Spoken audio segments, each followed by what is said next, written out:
A taxa Selic subiu para 12,25%, pegando o mercado de surpresa e acendendo um alerta vermelho para a economia brasileira. Com o Banco Central dando sinais de uma crise iminente e a inflação ameaçando a voltar com força total, o impacto nos nossos investimentos de renda variável pode ser devastador. E os nossos fundos imobiliários que estão em queda livre já faz meses, será que vai continuar caindo com a alta da Selic? Se você investe em fundos imobiliários ou está preocupado com a economia do país, esse vídeo é essencial para você. A projeção do mercado financeiro era que a Selic há uma semana atrás subisse agora em dezembro para 11,75%. Só que pegou todo mundo de surpresa e a Selic hoje está em 12,25%. E para o ano que vem, o cenário também não é nada animador. Para o ano que vem, a taxa Selic, segundo a expectativa do mercado financeiro, é para que suba para 13,50%. E se a gente pensar aí um pouco mais longo prazo, para 2026 o cenário continua nada animador, com a previsão da taxa Selic ficar aqui na faixa dos 11%, o que é uma taxa ainda bem alta para considerar uma economia estável. Tá, Will, mas com todo esse pessimismo do mercado financeiro, o que eu devo fazer com os meus investimentos de renda variável? Muito bem, a gente sabe que quando a taxa Selic aqui no Brasil está nas alturas, é normal que a renda variável sofra nesse período com grande queda. E a gente vê isso refletido aqui no IFIX, que é o índice que mede os fundos imobiliários. Se a gente pegar aqui nos últimos 6 meses, o IFIX teve uma queda de um pouco mais de 11%. Se a gente pegar aqui de janeiro desse ano até dezembro, a gente vê um cenário aqui de queda de 11,08%, com uma queda muito acentuada no final de novembro e início de dezembro. E em contrapartida, a gente vê aqui o histórico da taxa Selic no Brasil, que estava aqui no mês 6 de 2024, mês 7, na faixa dos 10,50, subindo agora para os 12,25% em dezembro de 2024. Então o mercado funciona que nem uma gangorra. Quando a Selic está na parte de cima, os investimentos de renda variável estão embaixo, e o contrário também é verdade. Quando a taxa Selic está muito baixa, os investimentos de renda variável começam a se valorizar. Vamos pegar aqui como exemplo 2 fundos imobiliários que grande parte dos amantes de fundos imobiliários tem na sua carteira, para a gente fazer aqui uma análise se de fato a queda desses fundos faz sentido em frente aos seus dados de rentabilidade.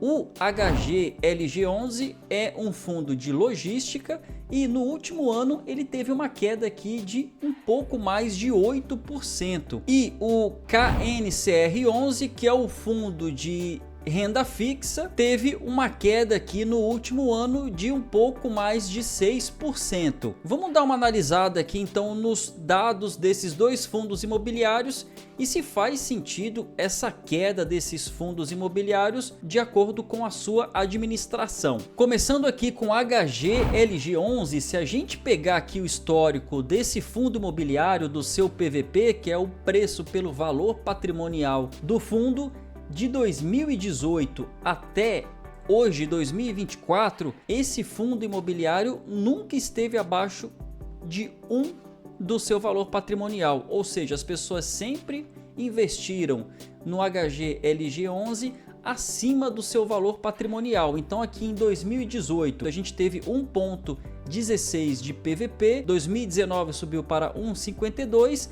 e agora em 2024 a gente está com um desconto bem considerável do HGLG11 com 0,95, ou seja, o fundo imobiliário que hoje está com um patrimônio líquido de 5,30 bilhões, você está pagando por 5,02 bilhões. Mas Will, então por que o HGLG11 está tão descontado se no histórico desse fundo imobiliário as pessoas sempre pagaram mais caro do que realmente ele vale. Olhando aqui o histórico do patrimônio desse fundo imobiliário, a gente vê que ele só cresceu.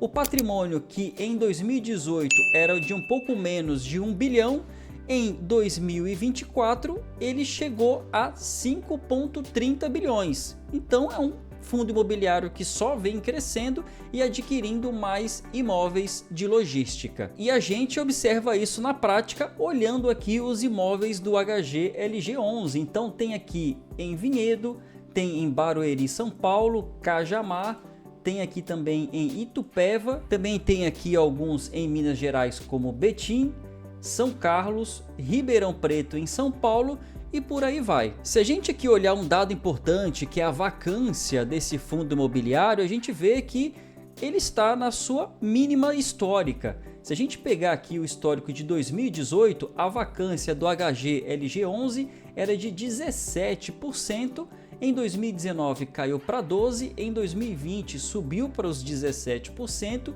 em 2021 teve a sua mínima de 7%, em 2022 subiu para 10%, em 2023 subiu para 12% e agora ele voltou para sua mínima de 7%. Então a gente observa aqui que o HGLG11 está a todo vapor, com seus imóveis com baixa vacância, com crescimento de patrimônio, e não faz sentido ele estar tão descontado nesse momento, a não ser pelo fato da subida da taxa de juros e muita gente retirando os investimentos da renda variável e jogando para a renda fixa. Agora o KNCR11, que é um investimento que investe em renda fixa, em sua maioria em CRIs, a gente vê aqui o histórico do KNCR11 ficando sempre próximo aqui de 1, ou seja, as pessoas pagando em média exatamente o valor patrimonial desse fundo imobiliário. Se a gente pegar aqui o histórico, ó, ele mostra aqui pra gente a média histórica do seu PVP está em 0,95. O histórico de dividendo do KNCR11 é excepcional. Se a gente olhar aqui, ó, em 2018 ele pagou um pouco mais de 12%,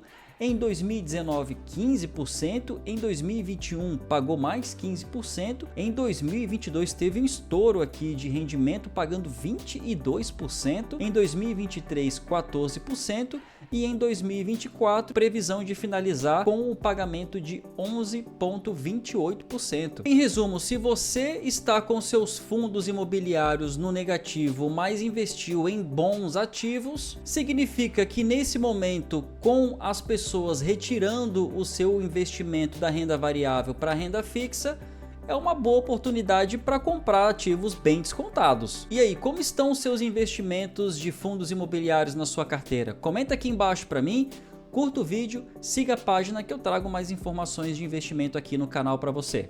Até mais!